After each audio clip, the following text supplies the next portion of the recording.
Hey, everyone. You may notice that this week's episode has some audio that's a bit jacked up. Me and Dave are echoing a lot, and that is unfortunate. It's because of some technical difficulties that we didn't work out when we started recording, but we figured this week's guest and this week's episode as a whole was too important to delay or re-record, so we did a real 11th hour edit of this to put out something that we think is still good and still quality for you guys. So hopefully you guys can still enjoy it. We apologize for the diminished quality of this week's episode, but we hope that the absolute hype of this week's guest will make up for the fact that the audio is a little janky. But there it is. I don't know what else to say. I'm sitting here rambling. It's really late. I'm still editing this thing. So hopefully you guys will forgive us and enjoy the episode. It's not that bad. The audio's not that bad. Okay. All right. Fine. Enjoy it. Hey, everyone. This podcast is part of Story Mode, the podcast network of Gamefully Unemployed. You can support us and gain access to other great exclusive podcasts like Tom and Jeff Watch Batman by heading over to patreon.com/gamefullyunemployed. That's patreon.com/GAMEFULLY unemployed, which is spelled like it sounds.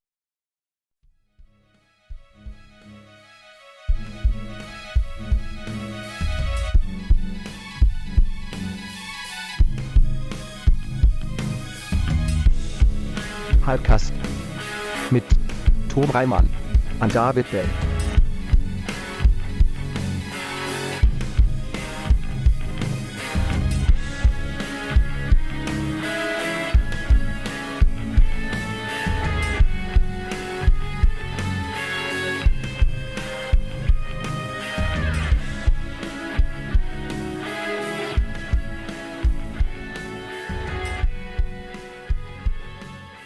So that's the whole podcast, right? Yeah, that's it. It's a 60-second podcast, or it's just a bunch of guys bullshitting and then getting in sync and then leaving. I loved it. Count cast. Read 1-900 hot dog. Thanks for having me. Oh shit! Brockways one about the WWE cartoon series. I literally had tears in my eyes when I was reading. Dude, that dude's so effortlessly funny. I say effortlessly, but sometimes he is on Slack going, "I'll never be fucking funny again. I fucking hate this article." He's a haunted man, but it's so funny. I met him once, and it was real dark. It was really dark. Yeah, I've met him exactly once as well. Yeah. I always enjoy my time with him. He genuinely is like a curmudgeon-y old man, like in his soul, and it's he is. He has the soul. He has the soul of like Mr. Wilson. Yeah, it's like not an act. I find myself like doing an act sometimes when I write, but it's just that's not him. He's just like really that cranky most days.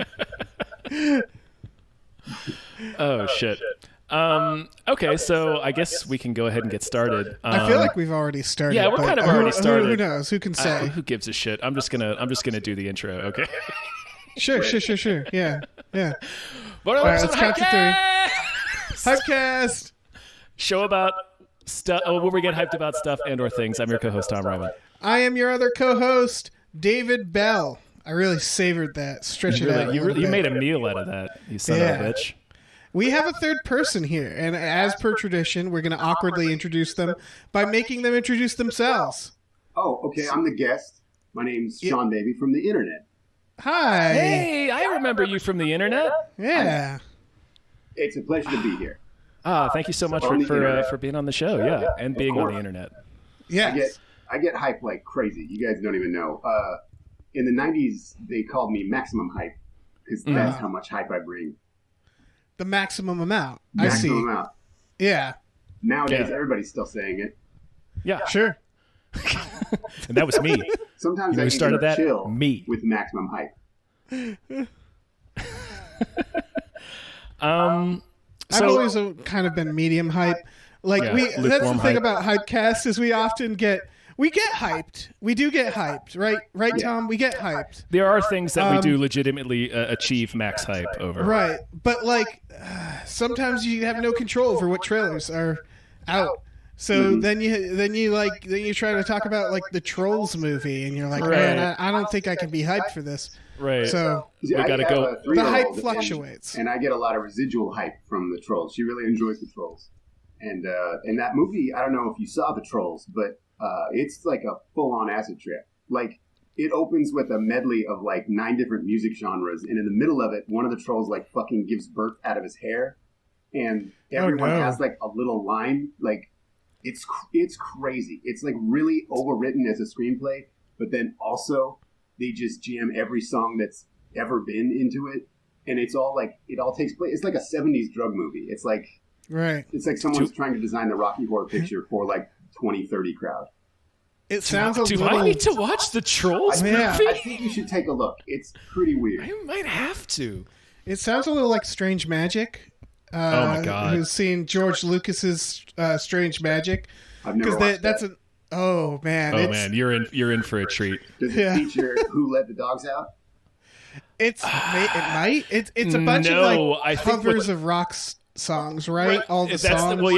That's the problem with it. I mean, putting Who Let the Dogs in it would still be a problem because that movie came out in like 2014.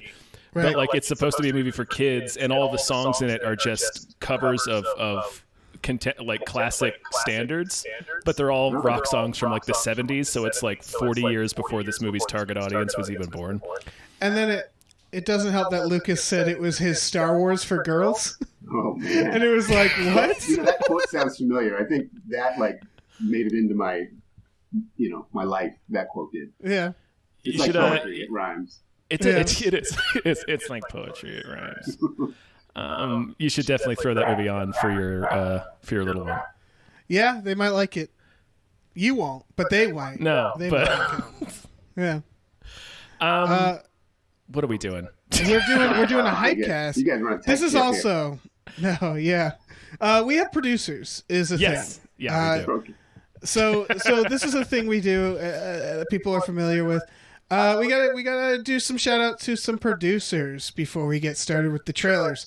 So starting with a very new, a brand new producer, brand new. Asking 7, one word. Asking 7. Great producer. That sounds like a band that would have toured with Hawthorne Heights. That is very true. Thank you. We thank you for your support. Thank you, Asking 7.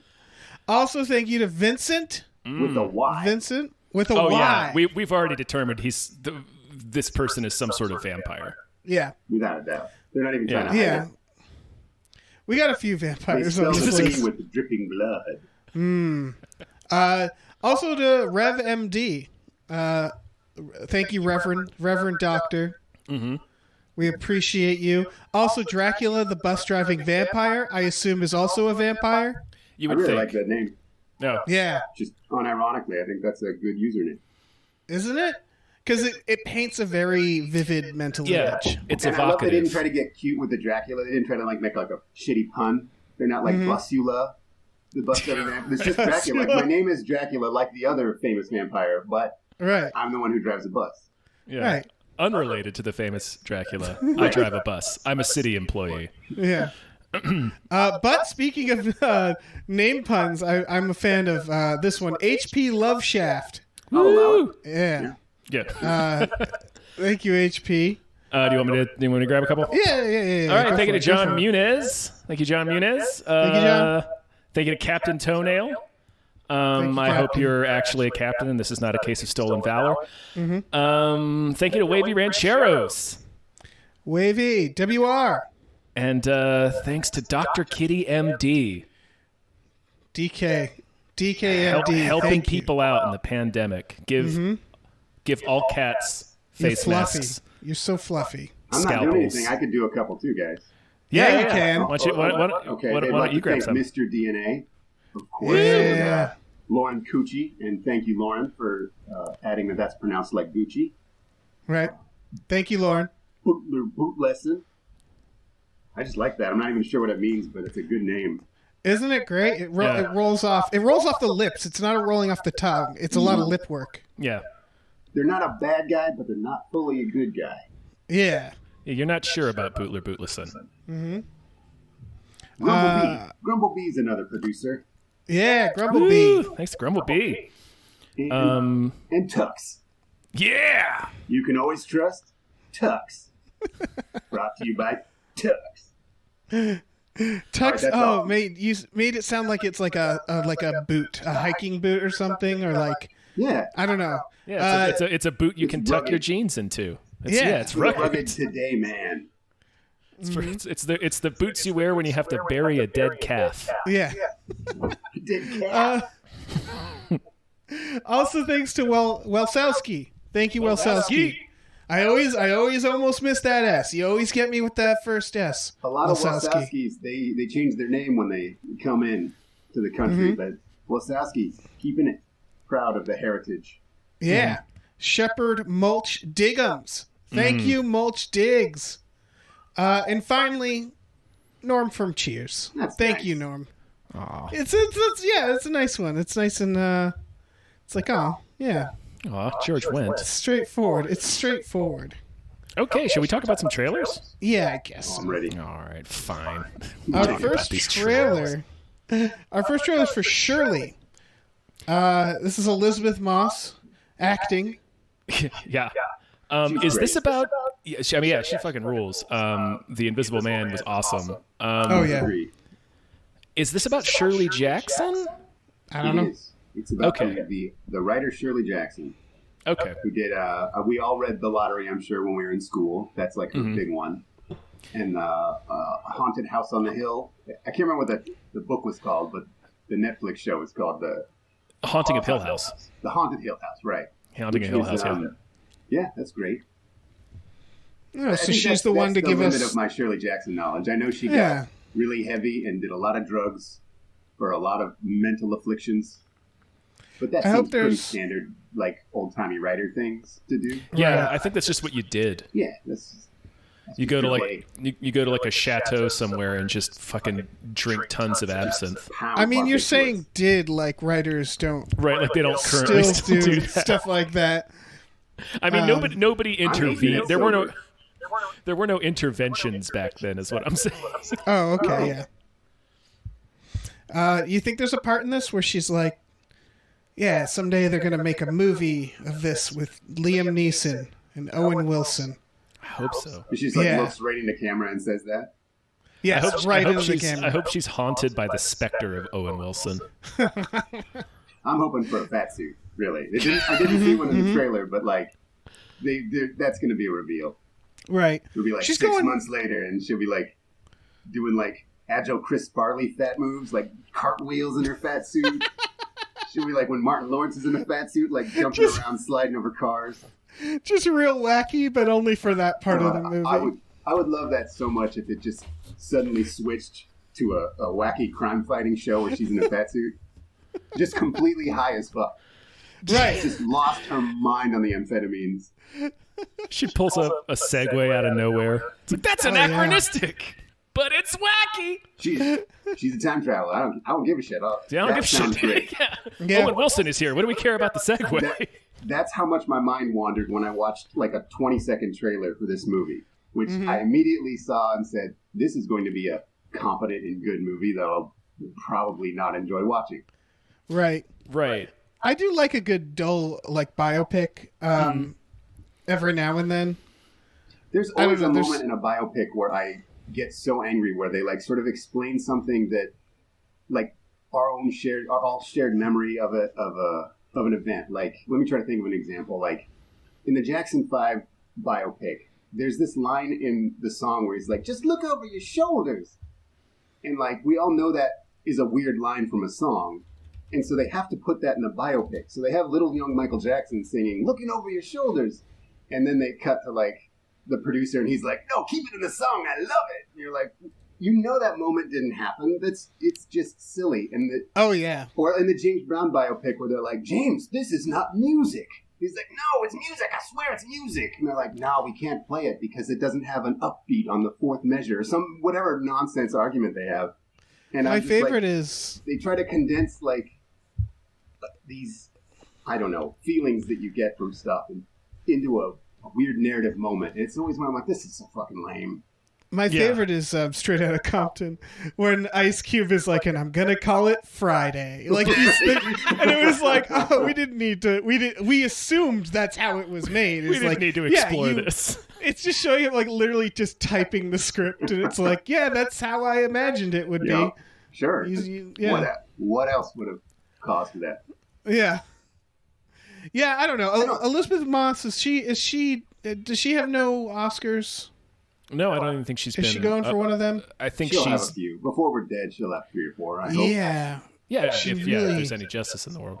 No, I think she's just now starting to get roles in movies. Mm-hmm. She's been primarily TV. She did Mad Men and then Handmaid's Tale. She's primarily TV before, but I think now that she's getting into movies, it's only a matter of time. Yeah. Yeah, 'cause she's great. Yeah. Yeah. I'll probably watch this movie and be creeped out and sad. Mm-hmm. Yeah, we all agree there's no Van Damme in this movie, right? Okay. God. That's a really good idea too. I mean, I was throwing around the time-traveling crime fighter, but like, you throw Jean-Claude Van Damme in this movie, then you got a movie. Yeah. you got yourself a movie. He does the splits and punches her in the crotch. Right. God, that would be. That doesn't work on me, Van Damme. I'm on 2 pounds of barbiturates.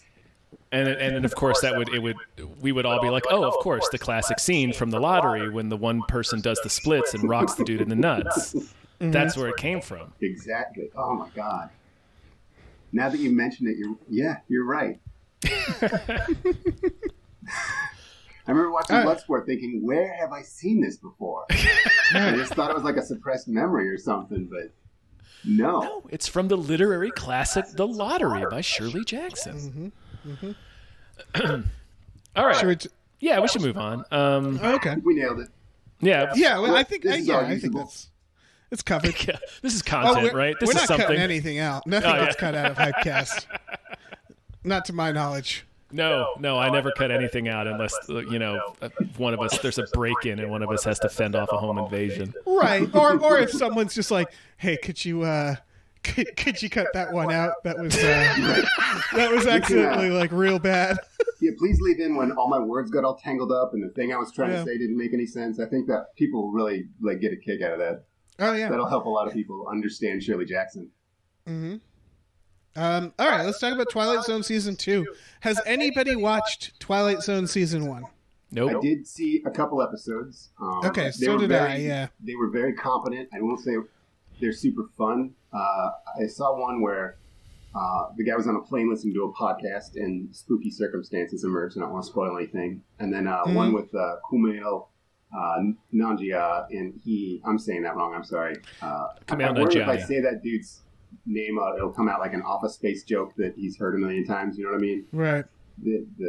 So anyway, he was a stand-up comic, and he sort of made a genie wish or a monkey paw wish on being the best stand-up comic. But every time he put something in his act, it vanished from his real life. So it became that sort of that was the dynamic. Is he had to decide whether he wanted to be a star more than have friends and family.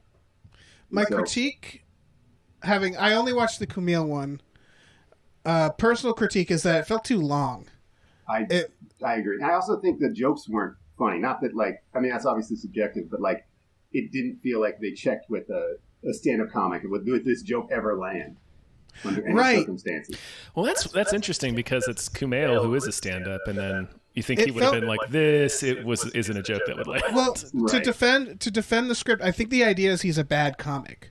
Okay, gotcha. Sure. And I think the idea is that it doesn't matter what he says up there; everybody laughs. Right. So by the end, it's just really lazy. But I agree that I still had to sit through 48 minutes of it.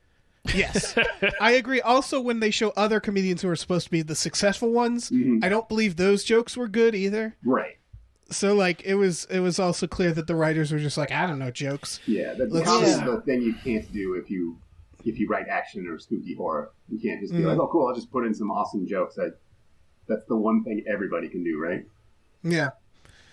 The Twilight Zone, I was really excited about it, and then they put it on the goofy CBS All Access app, and I only heard, I was going to actually do a trial or something of it or get the episodes on Amazon, but I heard very average reviews from people, so I just sort of forgot about it. Sure.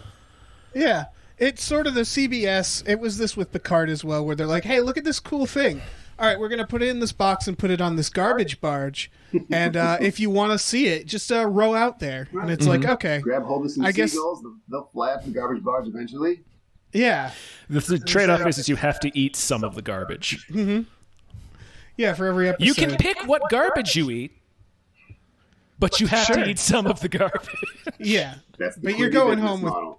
Yeah, go on, Quibi. Shit, fucking Quibi. Available now. Oh, poor Quibi. Brought to you by Tux. Oh, man. So yeah, season 2, they have once again an impressive roster of guest stars. Mm-hmm. Yeah. Yeah, it looks super awesome. I don't know, well made. Yeah, I mean, it it's looks hard to get a sense of like what even the stories are. It seems like the thread through the trailer was about dreams, which is not super appealing for me, but I do like all the meta Twilight Zone monkey paw stuff. I'll watch it maybe if it's not on CBS All Access or. You know. Yeah, or if they leak a few on the YouTube. Yeah, or like give Quibi me a way did. to like watch it on like pay for an episode on Amazon or iTunes or something. There was I'm an willing to give interview. you $0. I have enough streaming Fair enough. services. Stick it on one of the 18 that I fucking subscribe to, and I'll watch your thing. There was an interview with one of the Black Mirror people, I believe, that was saying that they're having trouble with another season because they feel like it's not the time anymore. For the Do you think that's the same with Twilight Zone? Do you think? Well, they were saying that about Black Mirror, and I wonder if it is like we're kind of in a point where I don't know if anybody wants to think about like a bleak dystopian future. Oh, I see. Yeah, like not that it's too close to reality, but that like right now everybody's just like, yeah, I want to watch like a show where people compete to bake bread. Like that's where I'm at, you know. So I wonder if it's not going to appeal to people. There's relevance to the idea of splintered perceptions of reality, because like anyone watching the news, you're sort of like, who would fall for this nonsense that like these people are saying on the TV? And of course, there are people that fall for that nonsense. And if you talk to them, they're like, how does anyone fall for the... Everyone knows Q is right. That's my point, guys. How do you not see that Q is right? And so having a show that... Welcome to QCast! It explores the idea of somebody's entire reality being wrong is, I think, pretty relevant. Yeah. Yeah, I feel like I suspect that might just be a cop-out from the Black Mirror guys, because my complaint with Black Mirror has always been that it limits itself too much by focusing specifically on technology. Yeah, especially since I think Black Mirror, Twilight Zone, Star Trek, Rick and Morty, anything where it's like here's a sci-fi concept every week, you really don't want to limit yourself because you're going to run out of shit pretty quickly, even if you don't limit yourself. Yeah, and with Black Mirror, there's only so many times you can be like, here's technology, but what if it was bad? Yeah, exactly. Yeah, okay. Like, you could deal with, have you seen Upload? Have you heard of the show Upload? No, I haven't seen it yet. I haven't watched it yet, but it's like, I don't know, it's okay, but it's the idea that people just upload themselves into like an afterlife, and it's just the digital preservation of their soul, basically. And so instead of tackling those ideas in a deep way, it's just all like fucking stupid Flintstones jokes. So they'll like go into a room is Robbie Amell shitting in a pterodactyl's mouth? Yeah, it's absolutely like they'll just have this gag where like the narrative stops and it'll just be like an AI system can't get into a door because it has like how many or pick this pictures with stop signs, and the AI's like, I can't do it, and then all the humans are just running right through the door, and they're just like, what the hell was that? It's just the whole show is like that. Like 15 times an episode, it'll stop and just have a full-on, it's a living style Flintstones joke. Oh, that kind of sucks. Yeah. I was intrigued by the premise, and I was like, oh, it's Greg Daniels, right? So I was like, oh, I'll watch that probably. It's really not that bad, but like that's a bummer. Though, I don't know. I kind of have been watching TV long enough that like I can see a lot of stuff coming, and this show it first seemed really smart, so I started trying to figure out what the twist would be, and it was always like way less complicated and way more obvious, and I was like, oh. Whereas with Black Mirror, generally the twists are like, okay, they knew I thought I was smart, so they did something totally weird, and they got me. Whereas this show's just like, no, this is for grandmas. This is just for like, You're someone with a very fundamental idea of what the internet is, blah, blah, blah. So it's probably not for you fellas with your savviness, your media savviness. Mm-hmm. I don't know. I think I appreciate that level because, again, I think people just want to watch people bake bread and shit right now. Right. So if it's just like, look, we're just having fun. It's like, okay. a perfect mix between that and Black Mirror. It's the bread baking Black Mirror. Exactly. Oh, that'd be fucking weird. I really want to see that show now. Mm-hmm. No, but I got a strong like defending your life vibe from Upload, so that's why I was like, oh, I'll check this out. No, it's a very different direction from that. Damn it! There's virtually no reflection by any character other than the main character. Oh. There's no lessons to be taken. Huh. And it teases like it might be a murder mystery too. Like he's gonna find the guy who killed him, but like that just sort of doesn't go anywhere either. Like I think it's like they created the potential for an amazing show, and they just kind of like sleptwalk through the nonsense. I think it's I bet it was a real cynical approach because I think we talked about this on a Hypecast. We did. Is that it felt like they had saw The Good Place and they're like, let's do a good place. Right. That's hot right now, but they didn't do the work to justify why they're doing it. They didn't have the concept. Yeah. I think it was an inevitable show, like the speculative technology of like putting your personality into a cloud and that's how you live forever. I feel like that technology we'll explore in our lifetimes. And sci-fi probably should have been doing it more often. It's weird that there's not more shows like that. Right. There's like a lot. There's a lot of things you can explore with that premise. Right. So that's a bummer to hear. But anyway, Twilight Zone season 2. If anything, it's an attack on like capitalism because it's like it's a real capitalist dystopia. Like you're dead, but you can't eat the good food unless someone in the real world pays for your digital good food. And the whole building is klutzy as shit. Like it falls apart instantly. They end up giving him like a magic Morpheus wand later in the show, so he can like Jesus Christ, control elevators in the real world, and then they just forget about it. And you, now that I'm thinking about it more, you're gonna go crazy if you watch it. So no one watched. This sounds awful. Because the first question I had about Upload, like where they're like, wouldn't it be funny if it was like the internet and there's like pop-up ads or whatever? Right. My first question is like, well, what of the human soul? Is there a soul? Is this the same person? Has he uploaded his memory? And it's like, if they don't touch on any of that, then like... Yeah, they pay lip service to a couple of like philosophical ideas like that, but it's... Right. And they also, you're not allowed to work in the afterlife, so it's not like you can go there and like earn your keep. It's just like, they just have one line in the show, it's like, oh, it's illegal for them to work. So, yeah, whatever. Yeah. You think they would want these dead people to just do data entry with, their unlimited time? I could see there being somewhat of an upcry over being like, well, we could put the dead to work. Sure. And this is why, like we could talk about this all day, so we should change subject. But you could just copy yourself. You know what I mean? Like I need to get more work done. Oh yeah, it's multiplicity. Fuck it. Yeah. We should get to the main course because we all know what the main course is. Yeah. I'm so excited to talk about this movie. Yeah, it's the trailer for the Russell Crowe film Unhinged, the Russell Crowe story. This is the fucking story of America.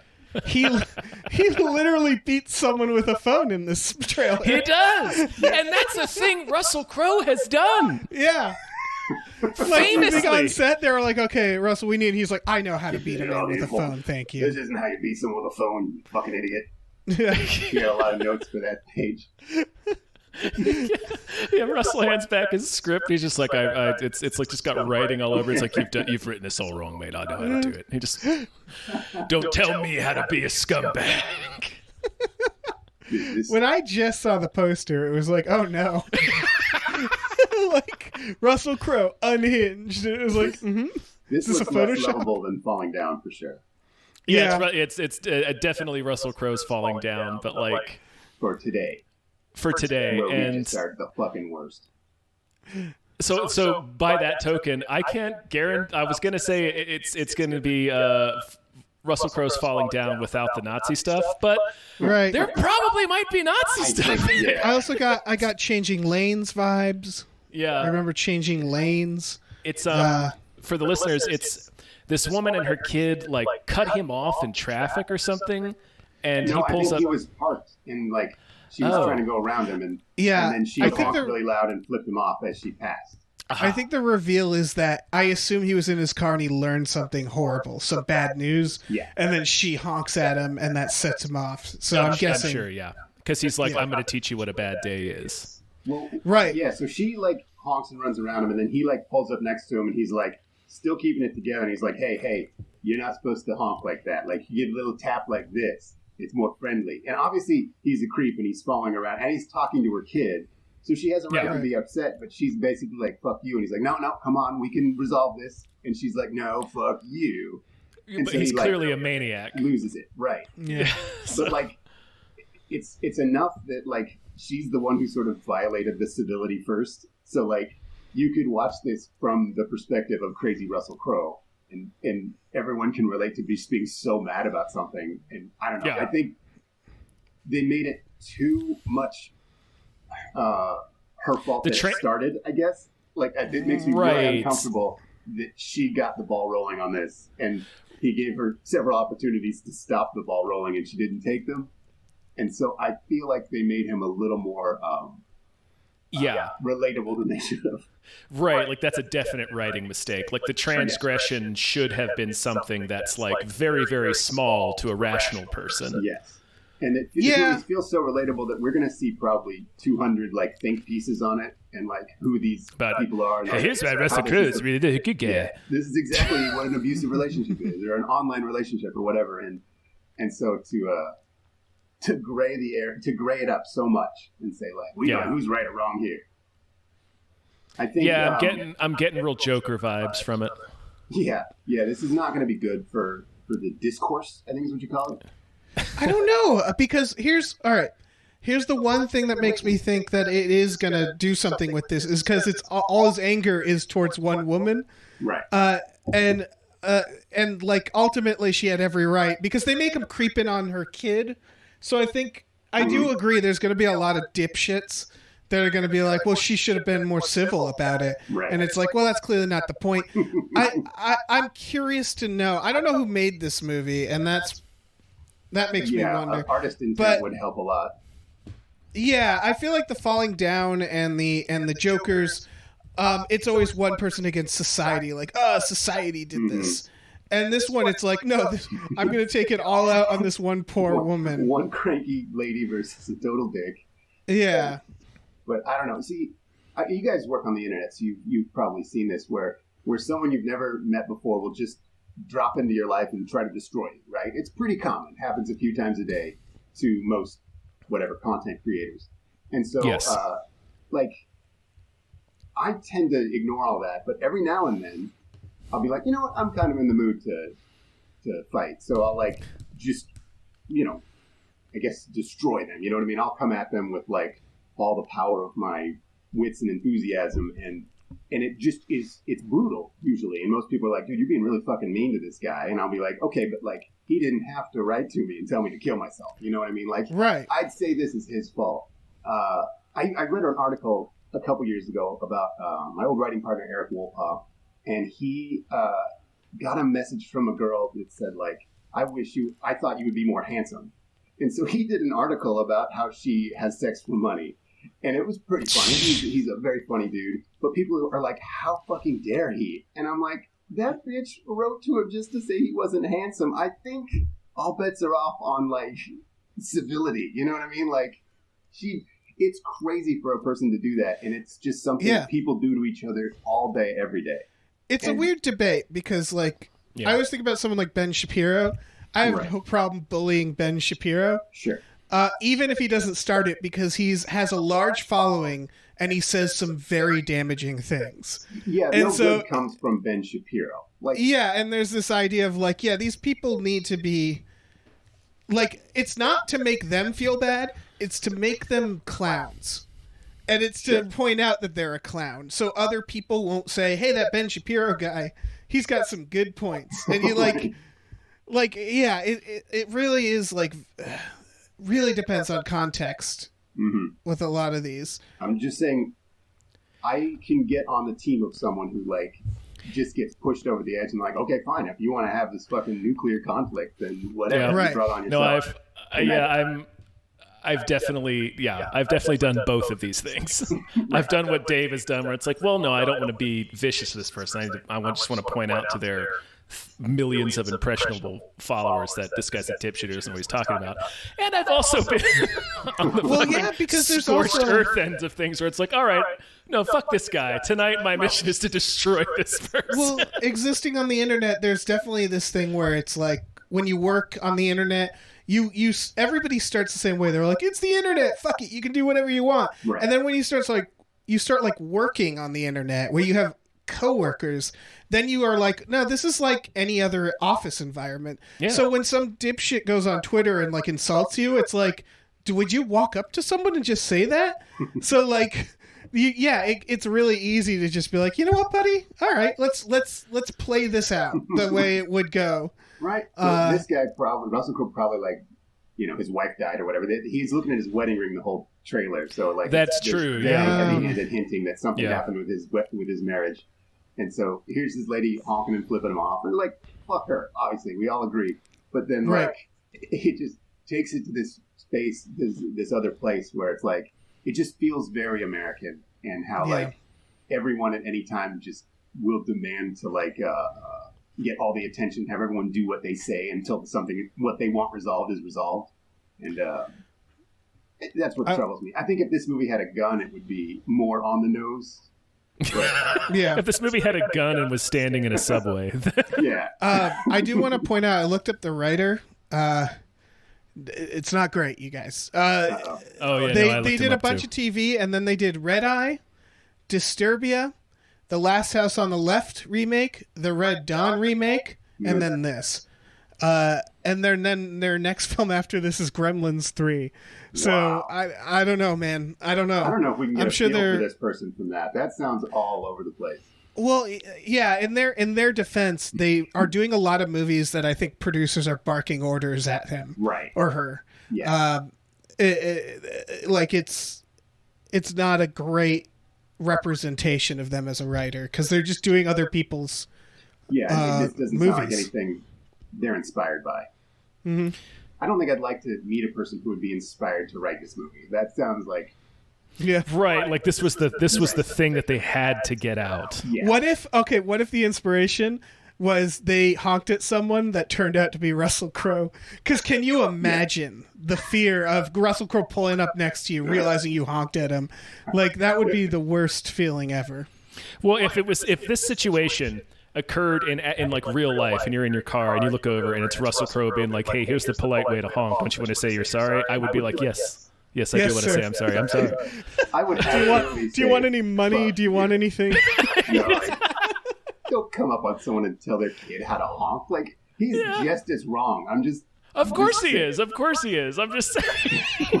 I wouldn't talk. I mean, no matter how wrong he was, I don't know if I'd want to anger Russell Crowe in person.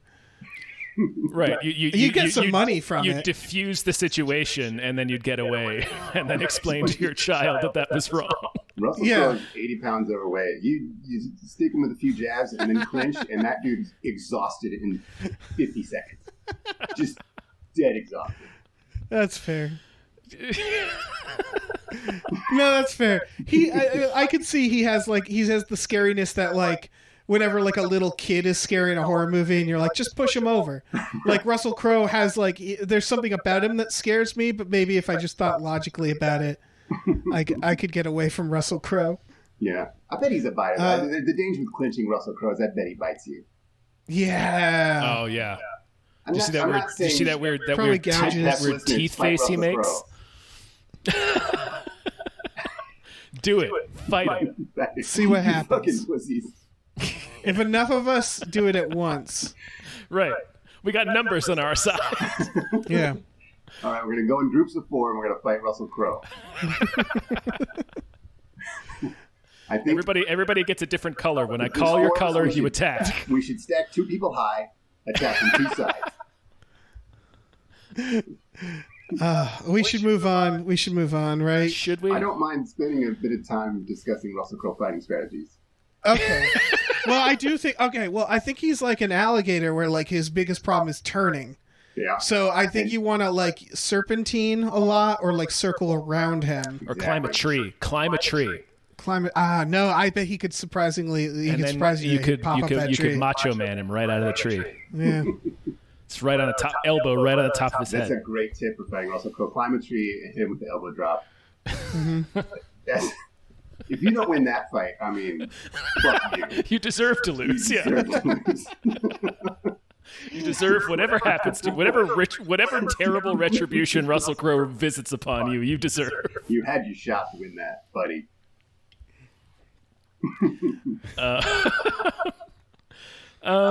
Yeah, so let's that's move Unhinged. on. That's Unhinged. That's Unhinged. Yeah.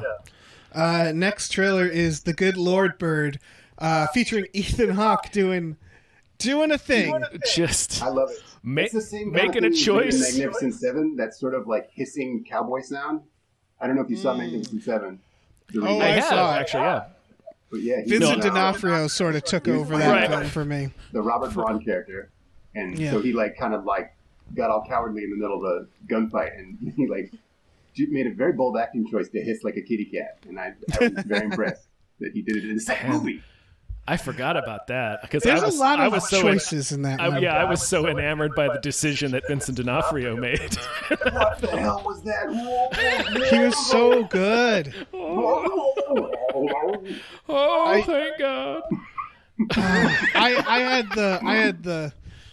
I was fortunate enough to tweet to him and ask him what's with that voice, and he gave me an answer, which was that it was based off like a guy he met who was like the toughest guy and had the sweetest voice, and I was like, oh, I love it. yeah. I love it. Yeah, it was like some mountain man he met researching another role. I think is what he said, and that's what that guy talked like apparently. I saw this fish tank, and I just liked these weird sounds it made. What if that fish tank was a cowboy? Yeah. But this one looks pretty fun. I don't know the actual like historical context of it. Oh, And it's John Brown. Remember? Yeah, he was a maniac. He like didn't think we should have slavery, and he was a man of God, and he didn't quite put those two things together real well, and so he kind of turned into like this action movie like abolitionist. And I don't think it went well. Like I think most of the stuff he did did more harm than good, at least in the short term. But I think people will credit him with like the whole Civil War thing, the whole like tearing off the Band-Aid and getting rid of slavery was because they were kind of scared of more John Browns. Oh, okay. Right. I mean, I grew up real country, so he would have probably been a villain in my textbooks. Oh yeah, no, I grew up. No, I grew up in Virginia, so I knew the song "John Brown's Body Lies Molten in the Grave." Okay, so he was the bad guy in your school. So he was the bad guy. Like he was always sort of presented as a bad guy, and then when I read about him, I'm like, why is he the bad guy? Yeah, no, he just really hated slavery and just sort of had some. He guns. gets right. I think he gets the credit for just being the first guy to go full terrorist about slavery. His heart and his violence were in the right place. Right, his violence was in the right place. Yeah, and that comes off in this trailer where everybody seems a little embarrassed by him, which I like. Yeah, this looks fun. I like Ethan Hawke as a hissing cowboy. Yeah. I like that even after 165 years, history still looks on this guy as kind of a maniac. It's great. Yeah. No, this movie's probably going to be a lot of. It's weird to say a lot of fun, but this is probably going to be an entertaining movie to watch. Yeah. Yeah, it's got that Django feel, or well, not really, but it's got that like history kind of like it's the most of this happened thing, which kind of I don't know if that bugs me that much. It feels like a new trend now where they're like, wink, wink, some of this happened, and it's like. Well, I think it's more. Just tell the story, or not, I don't know, man. Like, well, I mean, because every movie based on a true story took liberties, and now the new ones are like, but not really, right? And it's like, I don't know. Just tell me this is the story you never heard about Robin Hood. I guess I don't know what the answer is. I don't know. I can see sort of both angles of that. I get that it's a little insufferable to do that sort of winky thing to be like, most of this is true. But at the same time, it's like, it's kind of more responsible, I guess. Yeah, it is. So people don't see your artistic interpretation of this real person and think that it's like actual fact. Right. Sure. Yeah. Like I said, I don't know the answer. Both piss me off. Just don't make movies about true things. Yeah. That's the answer. That's the lesson. Yeah. That's what we should have all learned by now. That was our notes for the Shirley Jackson trailer too. We're like, it needs more Van Damme. It needs a time travel element. Yeah. And Owen Wilson and a Segway. Let's get it in there. Same notes for the Good Lord Bird. Yeah. Yep. Put in Van Damme crotch punching somebody's nuts to Jupiter. Right. Let's get it in that movie. We know he can tackle play a time this cop. thing off. We know he can play a time cop expertly. Better than anyone. Oh, that's something that he and Ethan Hawke shared. Ethan Hawke has also played a time cop. He has. Been a time cop. Holy shit. They should do a time cop together. They should do a time cop together. They should play. I mean, Ethan Hawke should play this character in a time cop. Like he's from the past. Van Damme's from 1994. And they're, I don't know what they're doing. They're solving each other's murders. Read between the lines. That's perfect. Yeah. I wouldn't mind if Frederick Douglass was still there too. Yeah, just fucking. I like David Diggs, so fuck it. Have Frederick Douglass be there too. Yeah. Have Frederick Douglass be their exasperated Professor X. We got a time machine. He could play himself. That's true. Yeah, that's true. Man, we just cracked this case. Yeah. The whole podcast should just be us breaking stories like this. This is gold. Oh man. Should we talk about the last? It's not really a trailer. No, it's just that the PlayStation 5 demo came out. The Epic Games. Yeah. I assume this isn't an actual game. No, it's just a tech demo. Right. I don't know if there's much to say about it, except it looked really good. It looks good. Yeah. I think if you got $200 million to spend on a game to generate 8K assets and a million triangles, then you got yourself a fucking sweet title. Yeah, they were like, check out these triangles. They're really into the triangles. But the thing they mentioned a couple times was cinematic assets, which theoretically could mean like after a big movie comes out, you could just sort of license like the Incredible Hulk model for a video game, and if it could render that in real time, that could be pretty amazing. For very high budget movies and games, but that's really cool. Yeah. Is there a history of these demos not looking like they do? You know what I mean? Like, is this actually going to be what the PlayStation 5 looks like? No. I mean, okay. Because in order to make a game, you can't just make a beautiful canyon with some lighting. Like, there's just so much more to do. Eventually, maybe, but like, it also looked like a real fucking boring game. Like, I don't want to play whatever that was. Right. That did pop into my mind as I was watching it. It was just like, oh, this just looks like a really pretty Uncharted game that I've played 5 times. I was gonna say at the same time, I felt almost like they really had our number. Where it was like it felt like this is the kind of crap you guys like. It's a flying around and fucking it's an explorer and there's like treasure hunt. Like it was just like, oh man, you really smushed together a lot of like generic game looks to be like, this is the kind of crap. It's a third-person adventure game, yeah. But yeah, like all it these does. improvements will only make our lives better as game players. For sure. But like Sean was saying, this is Epic Games showing off the Unreal Engine, which they own. Right. So it's like a lot of they've just can sit here and create an 8-minute tech demo, like really pulling out all the stops, and like other developers won't necessarily have the budget and access to do that because they'll have to pay to license the engine. And it's So we might not get something that looks this fucking good for an entire game. I sort of mentioned this earlier with like licensing the Incredible Hulk type thing, but like there's not a whole lot of asset sharing in video games. So someone might devote years and years, like Red Dead Redemption, to making the foliage look amazing. And that technology exists; it's there, but they're not really. They're not going to give it to anybody else. Yeah, like we should just be done with foliage, but then the next person to make a game kind of has to do their own thing with the trees and shrubs and shit. Right. And so eventually we'll get to a place maybe where there's enough assets going around that people can just sort of say, okay, we don't need to spend months making trees. We can just buy some trees.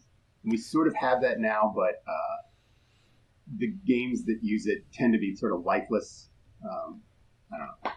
They all kind of look the same. It's also like, it's not. This isn't a hot take, but graphics has proved to not matter that much personally to me.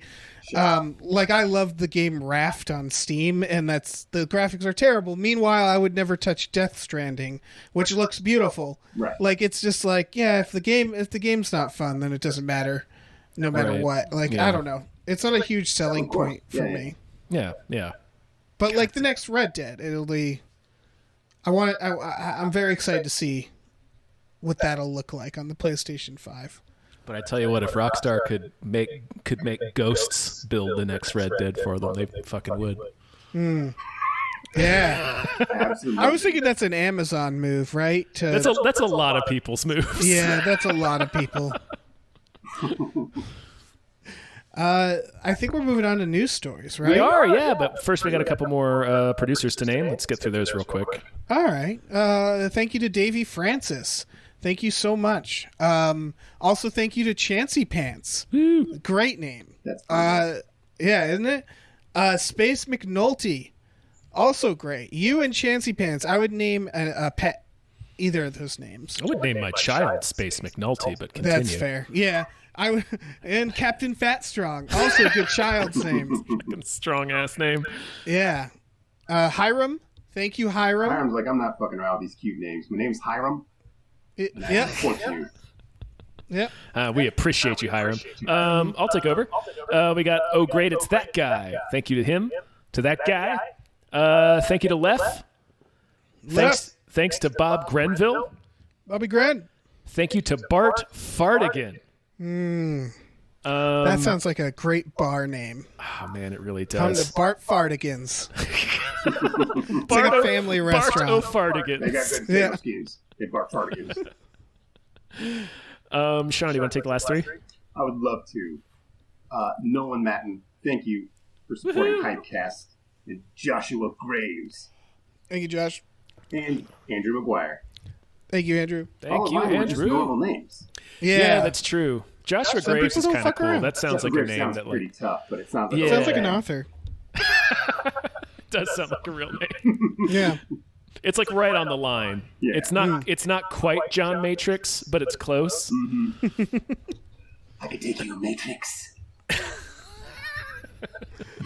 So, first story is that AMC bought the rights to the Anne Rice books, the Vampire Chronicles. Mm-hmm. So we're going to see some sexy vampire stuff coming up. We don't, I am not opposed. Is because the top news story we're talking about is AMC has bought the rights to Anne Rice books. Mm-hmm, That's a joke from 40-Year-Old Virgin, as performed by me, Seanbaby, brought to you by Tux. Nice. In the year 2020.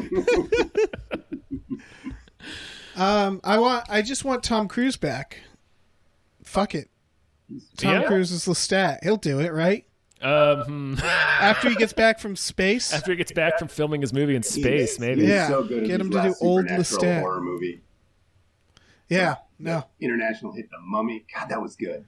Yeah. We never stopped talking about The Mummy starring That's Tom true. Cruise. It never left the national discourse. Like we're still talking. Like it is in the zeitgeist. Yeah. I'm wearing 3 pieces of The Mummy merchandise right now. Oh man. And all 3 of them are cock rings. Brought to you by Tux. Tux cock rings. If you smush them all together, it looks like Tom Cruise's face. Yeah. It's a weird burn because he's a very handsome man. He does not look like 3 cock rings. I'm saying they put little illustrations on the side of each cock ring, so that when you push it together. I was thinking it was a compliment that the cock looks good. Like it's a handsome cock that looks everything involved like is Tom Cruise's face. And when you push them together, that just means something different to everyone. Mm-hmm. It's a sign of a good roast. That's it. Yeah. Do we have any thoughts on any Anne Rice heads? I have not read a single one of her books. I've seen Interview with the Vampire. That's it. Have you seen what's the other one? Queen of the Damned? Nope. Ah. I did read her interview about this, and she was very excited for the world of her witches to meet up with the world of her vampires. And I honestly cannot be less interested. Like, I don't even have a joke. I just do not give a shit. Well, it's like, and they're your character. You could write that.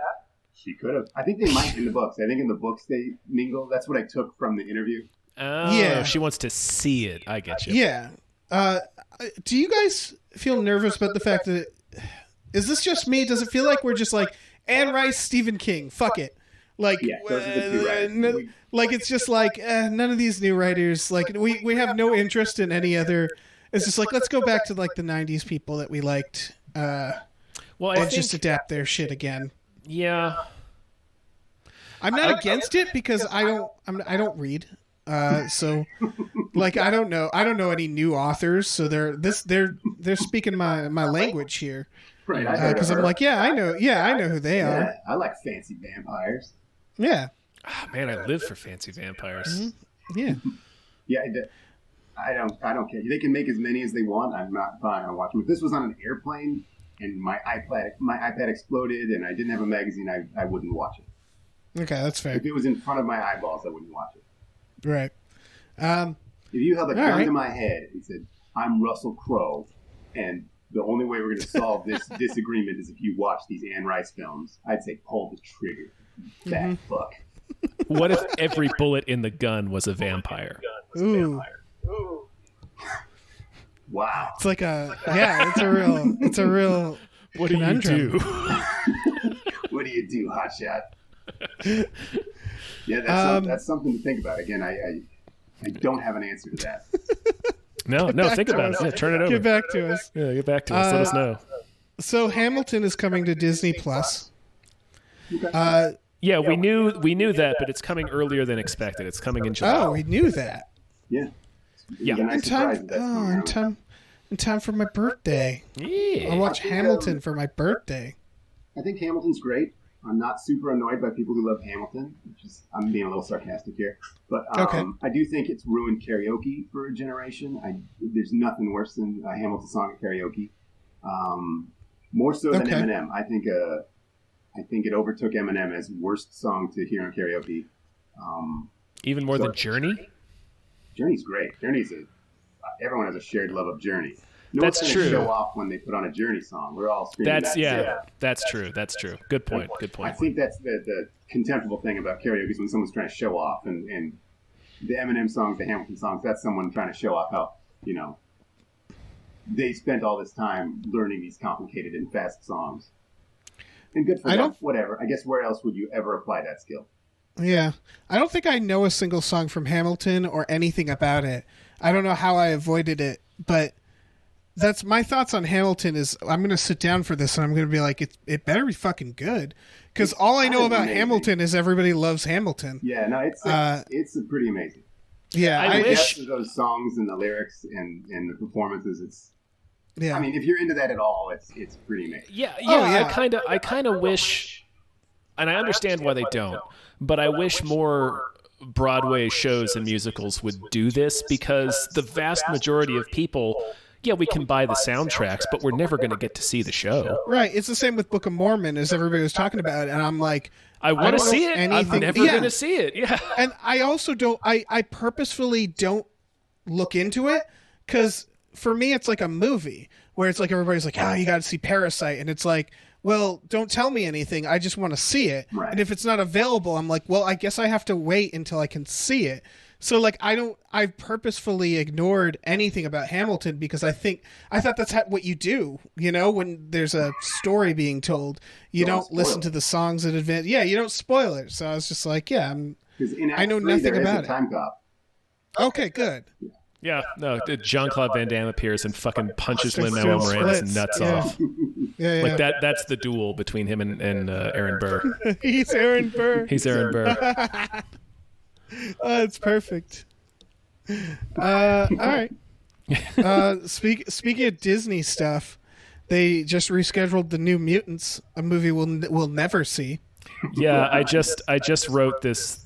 It'll be on Collider today, but like I wrote a whole thing about how The New Mutants is secretly the new Guns N' Roses album. It really better be. So you go to see it, it's just going to be Axl Rose fucking wheezing his way through Welcome to the Jungle in the belly of Cerebro. It's just that for 90 minutes. Cannonball, I guess. I guess. I don't know what the fuck he'd be. He'd be Axl Rose. Yeah, he'd just be Axl Rose. What is your mutant power? I'm Axl Rose. Axl Rose. No. But what is your ability? I was in a music video for Terminator 2. Okay, it's true. You were. His fucking ability was to speak every language. Like that was a guy, and he had a fucking combat suit. It wasn't like he stayed back at home and did their computer work. He like put on the unitard and like fought crime like that. Cypher, was that his name? Cypher? Cypher, yeah. Later he like merged with the robot alien and became, a capable thing. Yeah, slightly more effective in I mean, that's like one of those mutant powers that would be fucking awesome in like the real world, but in the X-Men world, it sucks. Yeah, it's the worst one by far. And then one was just like a werewolf, which was pretty uninteresting, especially because the X-Men all had sort of like, I guess they were all themed around their nationalities, and here's this chick who's just a werewolf. Oh, she's one of the ones in the she's one of the ones in the movie. Yeah, Wolfsbane. And then who else they got? They got Eliana, and she could teleport, but then eventually she became like Queen of the Demons, which was, oh, good for her. Quite a journey. All those X-Men had like a weird second thing happen to them. Like Jubilee made fireworks, but then later became a vampire. And she wasn't a new mutant, but you get the idea. Yeah. Once they realized they kind of sucked, they'd be like, also they do this. They're like, well, yeah, and then I think they kind of overcompensated for magic because now she's just like fucking unstoppable. She's just outrageously powerful. Yeah. I'll believe it when I see it. I mean, yeah, this is one where it's like it's out of my mind because the first time I saw the trailer, I was like, oh, that looks cool. And then it's a garbage barge again, where they're like, all right, it's on this garbage barge, it's floating away. And it's like, all right, you're going to have to bring that to me. I'll sit right here.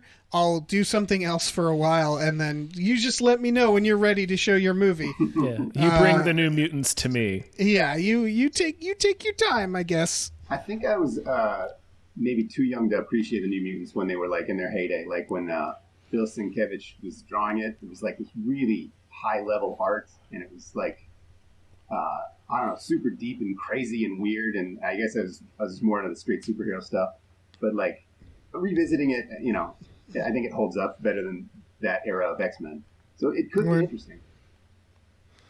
Yeah. The initial idea of it appeals to me. Who's making it? Someone's making it. Oh, no, it's Josh Boone, the guy who made The Fault in Our Stars.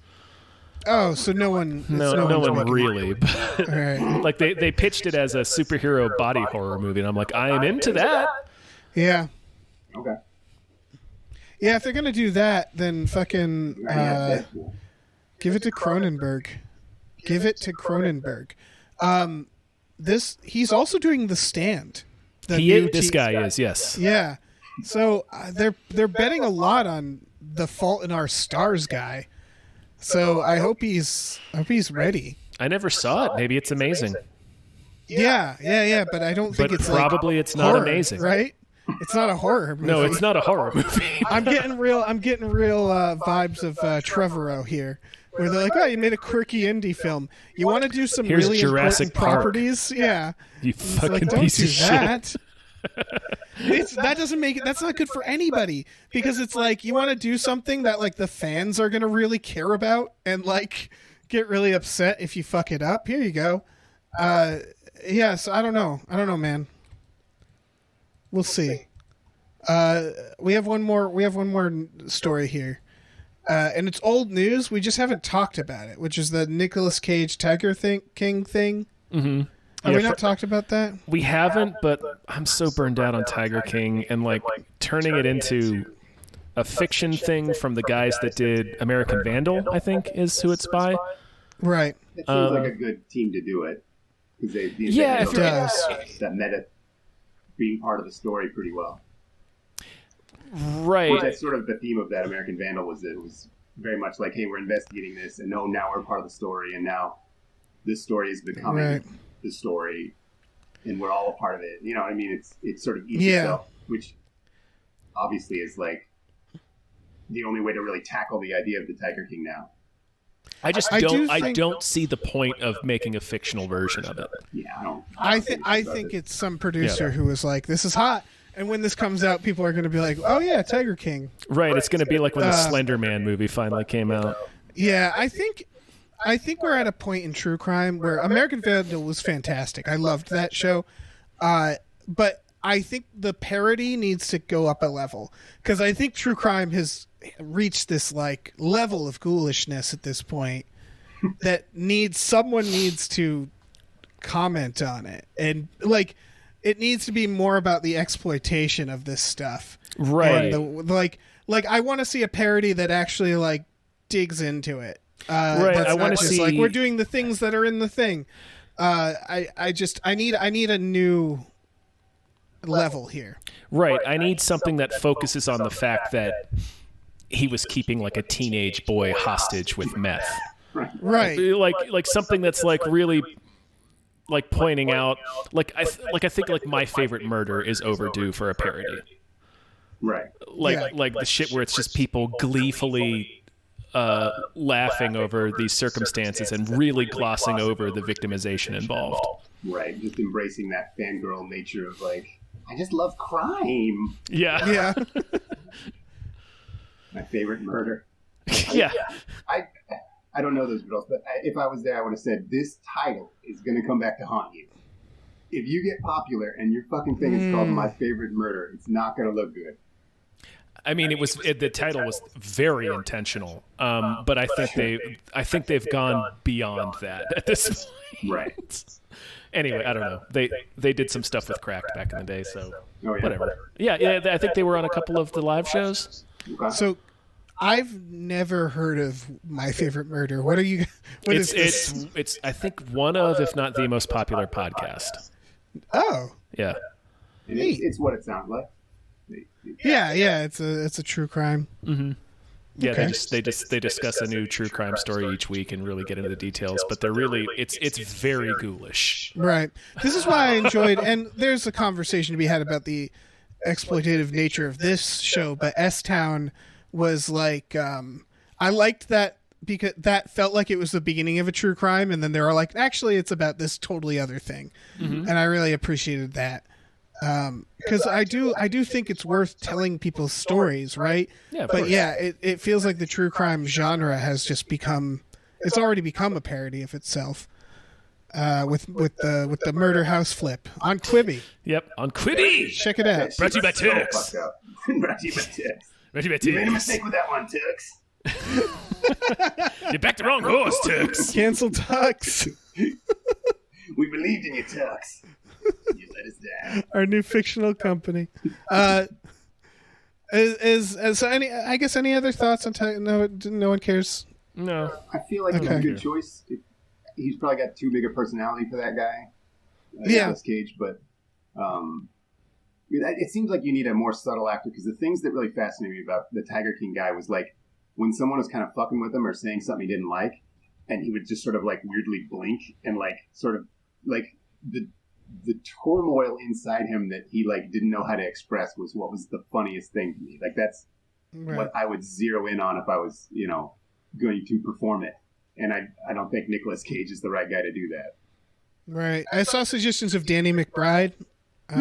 Like it's like, oh yeah. If you put Danny McBride in that and made it a straight, like That's My Bush style, like sarcastic sitcom type thing, I would love that idea. Yeah. All right, so we got some more producers. So let's get to them. Let's do the producers. Starting with Ozzy. Ozzy. Thank you. Tom Quasi Dangerous Levels of Hype K. Oh, thank you very much. We got to get you to max hype. Yeah. You gotta get up there. AJ. Woo. AJ, short and sweet. Also sweet is Sweet Meat. Thank you, Sweet Meat. Sweet like bear meat. Sweet Meat followed up by Tip Drizzle. Oh yeah. Thank you, Tip. We see you on that Sweet Meat. Yeah. We got to get those two to meet. He purposely requested that his name, or they purposely requested that their name be right next to Tip Drizzle. Yeah, that's so right. we had that. I'll take over from here. We got Frankly Amish. Thank you, Frankly Amish. We got Mrs. Voidus. Thank you, Mrs. Voidus. Thank you. We're being haunted by the ghost of Dave Thomas. Thank you so much. Aaron Burser. Played by Jean-Claude Van Damme. Aaron Burser. Jean-Claude Van Damme. Yeah.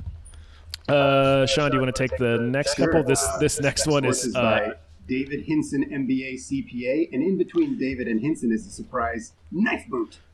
Oh, yeah. Knife boot. Knife boot. Knife That boot. is a Roadhouse reference Very nice. from our Roadhouse episode of Best Bad Movie. Oh. Next is Christopher Robert Sparks, Esquire. Woo! Thank you. And my 3-year-old is entering the room. Aw. Does she want to read a couple? Hey, do you want to read a couple of these? Can you say, Mackenzie, righteous hand of the lizard people, chill? She nailed it. You say killed Funky it. J? You Woo. say Pie Guy? Aw. Woo! Thank you very She much, nailed Rebel. it. She killed it.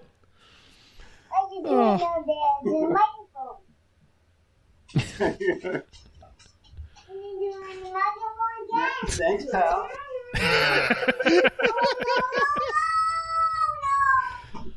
Oh no. That's what it's like being a parent. Only imagine Yeah. that all day about everything. Oh, Oh, man. yeah. I'm so excited. Yeah, it's the best. So excited to go down that road. You guys planning that? You guys gonna have some kids? Is that in the works? Yeah. Yeah. Like me and Tom? no. together? We could adopt. No. That is the plan for Marina and I. Yeah. Not sure exactly when, but hopefully before too much longer. I'm going to get another cat at some point. Oh, thanks, buddy. Dave. Yes. Dave. Yes, Tom. Yes, Tom. David. David. Tom. Do you have a movie that deserves more hype? Yes. Oh man, I thought that you might. Yeah, I do. I'm so glad. Oh man. I know. It was a close one. This is called Diablo Rojo. It is coming out of Panama. It is apparently Panama's first horror movie. It'll be on Amazon May 2020. There's a trailer and there's a clip. The clip looks like it's straight out of Jeepers Creepers. It does. Yeah. Without the sex offender director.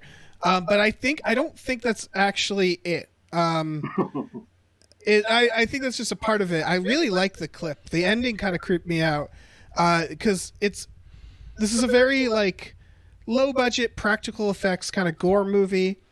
It's the Diablo Rojo is the Red Devil bus that apparently in Panama City they like defy safety regulations and take these like sketchy routes. So it's about someone like a group of guys on one of those routes who encounter like a mystical like demon, I believe. I'm actually like a folk monster nerd, so I know what this monster is. Oh, really? What's the What is monster? It's called a Tuli Vieja, and it's like it's a lady who had a child out of wedlock, and then she drowned it in the river, and so she's been cursed to stay by the river to look for her child for the rest of eternity.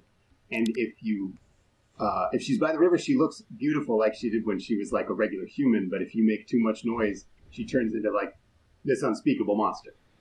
Oh. So that sounds like La Llorona. Yeah, it does. It's similar. Yeah,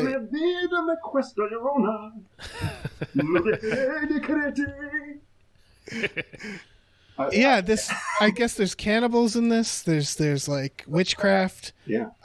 It looks like a lot of fun. I don't have much else to say about it except that the fact that it's Panama's first horror movie. It's getting good reviews so far. Yeah, it's getting a lot of buzz in like movie nerd circles. Oh, okay. Yeah, the practical effects look really good. I guess it's all really the review I have here says it reminds them of Carrie and the original Suspiria, and I'm like, well, fuck. Well, I'm on board then. Yeah. My kink zone for like horror is real narrow, so like I generally it's not my thing. But like for example, when these dudes get off the bus and they run into the monster, like they seem like just sort of confused and uninterested, and I'm like, this seems like a strange acting choice. Yeah. And then they like shoot it in the titty, and I'm like, okay, I think I'm back on board. And Yes. yeah, so Yeah, I'm the like, boob shot. This could be fun. I don't know if it's going to be bad enough to be good, which again, it's such a narrow thing that a horror movie has to be for me to enjoy it. But you guys it's horror really people, right? Yeah. Right. It's really we it are seems horror like gents. it seems like it's drifting in and out of both worlds where that there's parts of this that's like Dave. What? Spook mooks. Okay. Spook Mooks? All right. Is that our next podcast? Yeah, spook What mooks. is Spook I like Mooks? about horror movies. I like when they have clearly defined rules, and then people have to survive using those rules. Like, sometimes this goes wrong, like in It Follows, where they establish the rules, but then it sort of turned into Scooby Doo, where they're like fucking with the monster by throwing blankets on it and tricking it into the pool and all that. But like, so I guess if you were fighting a Thule Vieja, like that's what I'm interested in. I like. Right. In the legends, if you make too much noise, it turns into the monster. So I would sort of like it if they had to like take it out with throwing stars or something, and like that's how. That'd be fantastic. That for me is a movie, finding the rules and then killing a monster under those rules. Yeah, I like that both clips that I've seen. There's like a combination of almost like Peter Jackson gore or like monsters, where it's like rubber monsters that look good enough. And then there's some shots that I was like, that genuinely looks like kind of haunting in a couple shots here and there. So I'm just wondering what the ratio is going to be there. To like, is this a monster, like, you know, gore film, or is this trying to be spooky, or is it trying to be both? It looked like it was trying for sincerity, and it might miss enough for it to be fun. Right. I agree with you that ninja stars should be involved somewhere in here. Yeah, I was just trying to think of the most quiet weapon. Right. But then again, if you were being quiet, it would just look like a regular woman, so you wouldn't be sure you killed the Thule Vieja. Right. You might have just. I bet this whole monster was made up by a dude who was killing ladies by the river with throwing stars, and he's like, "Hey, Judge, listen, you got to take my word for it. It's the only way to get rid of those Thule Viejas." Mm-hmm. Did you see? Slightly off topic. Ninja Assassin. With the Korean pop star. I think so. Yeah, I vaguely remember it. I don't know. I couldn't tell you the detail about it. It's not a great film, but it brought up the idea that a good horror movie premise would be just you're being hunted by a ninja. Okay. Like, to make just a ninja scary, because they are like, if they're regular old ninjas, like if they're just like in the dark, they also treat throwing stars like they're goddamn bullets. Yeah. Like they just tear through people. It's. Do you guys watch Killing Eve?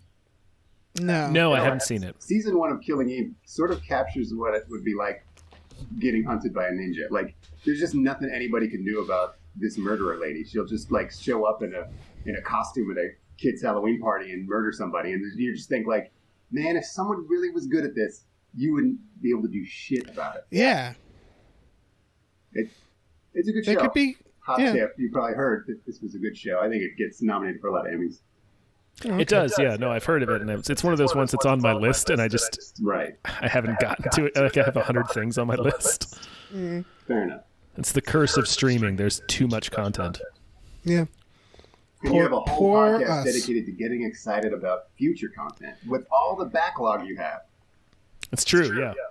We haven't even watched half of these movies that deserve more hype, I don't think. It's hard. I try to go back. I often try to go back and watch the movies I talk about, because I sort of like we do these and then you forget about them, and then one day you're on Amazon, you're like, oh hey, that's on there.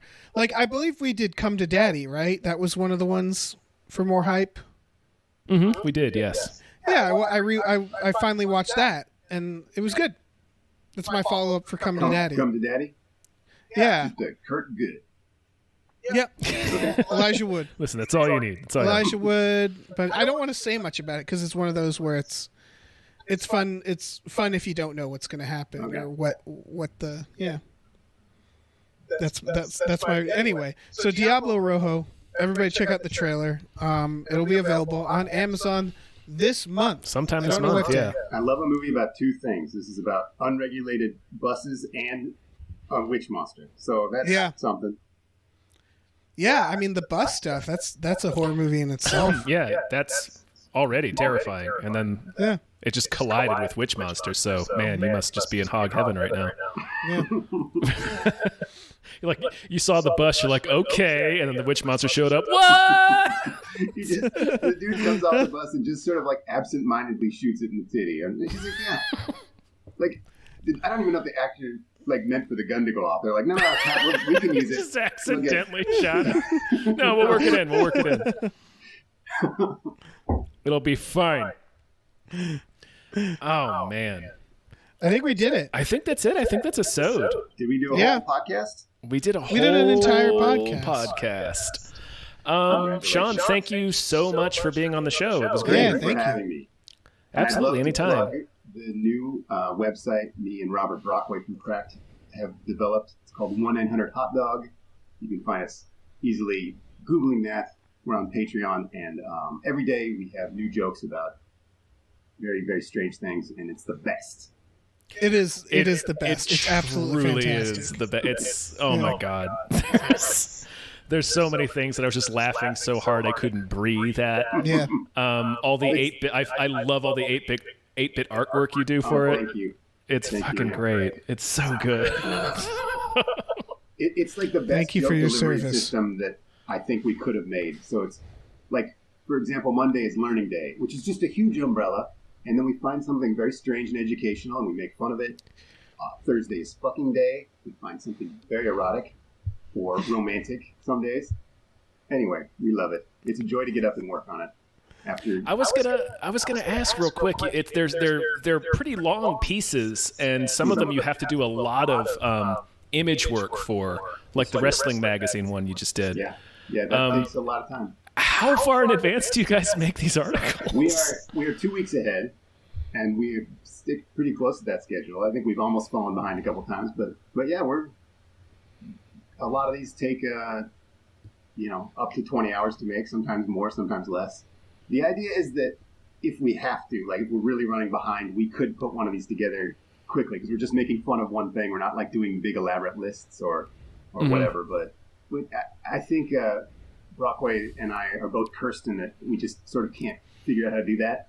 Like in theory, I'm going to make fun of this movie should take one night, but it's like, oh, here we are 4 days later, and I'm making GIFs, and I'm, right. doing looking at all the other movies this director has ever made, and but that's the secret sauce, though. That's what makes it like better than some rando's blog. Like it's like so fucking good.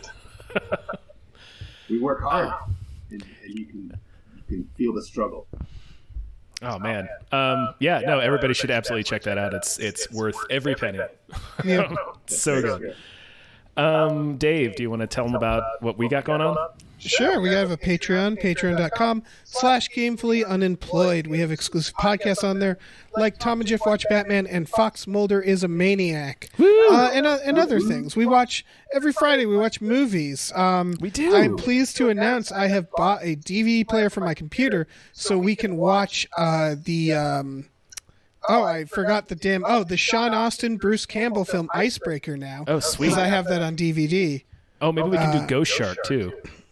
Yeah, why not? Oh, no, wait, I think I have the Blu-ray of Ghost Shark. I think I might have fucked us. You have to mail me it. You'll have to mail me it. That's true. Yeah, no, I just, anything on my shelf now we can watch. So it's a shark and a ghost? Oh, man, I'm surprised you're not aware of Ghost Shark. This is extremely your shit. Yeah, it's a ghost shark that can appear out of any body of water, no matter how small. How small? Like, what's the smallest in the movie? Like, are we talking a teaspoon of water or like a bathtub? Okay, so there's a scene where there's a kid at a bikini car wash, and the ghost shark appears in one of the buckets and eats a bunch of people. There's a scene where a guy drinks a cup of water from a cooler, and the ghost shark appears inside his body and splits him in half like a hot dog. But that doesn't fair at all. See, there's no rules with that for you. Can't fight ghost shark. There's a scene where a kid dives down a crocodile mile, and the ghost shark appears and just blasts through him like a freight train. It is the greatest movie ever made. I don't mind you spoiling this. How do they defeat Ghost Shark? In what? He's cursed by some kind of pirate magic, so they do some kind of magic to him to kill him. Oh man, honestly, I don't care. Like that's the stupidest part. The best part is just watching when Ghost Shark will appear. I'd hate to live in a world with Ghost Shark. It would be a nightmare. Any body of water. I would hate stay away from pirate complain curses. About Ghost Shark. They'd be like, I'm not drinking water anymore. I'm scared of Ghost Shark. And then someone would be like, he won't show up. Ghost Shark. And then boom, Ghost Shark kills that guy. That would be everybody's day, all day. Yeah. That would happen like 60 times a day. All day long. Oh, man. Fucking Ghost Shark is a menace. We need to do something about Ghost Shark. We also have a store, tpublic.com/store/gamefullyunemployed. You can get t-shirts, stickers, all kinds of stuff. You can get masks right now. They're doing a special where you can, if you buy a mask, they donate a mask, so that's cool. So check it out if you want to, or if you don't want to, don't. You don't have to listen to me. That keep Ghost Shark from manifesting? We do. Well, I will guarantee that none of the mugs you buy from our TeePublic store will manifest a ghost shark. You can't make that guarantee. I'm feeling pretty confident. The secret is we make all of our mugs with witch's blood. I think we're all set. I think that's it. So say goodbye, everyone. Bye. Goodbye. Bye.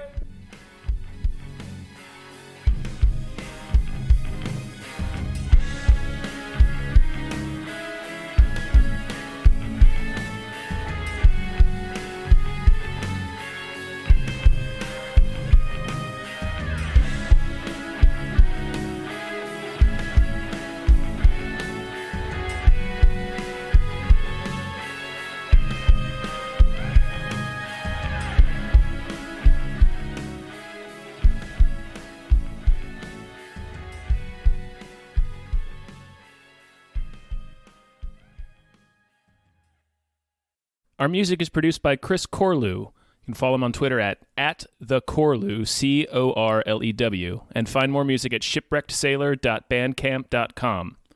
Our artwork is produced by Justin Brown. You can follow him on Twitter at @JustinTBrown, and find more of his artwork at artnessbyjustinbrown.com and justinbrown.info.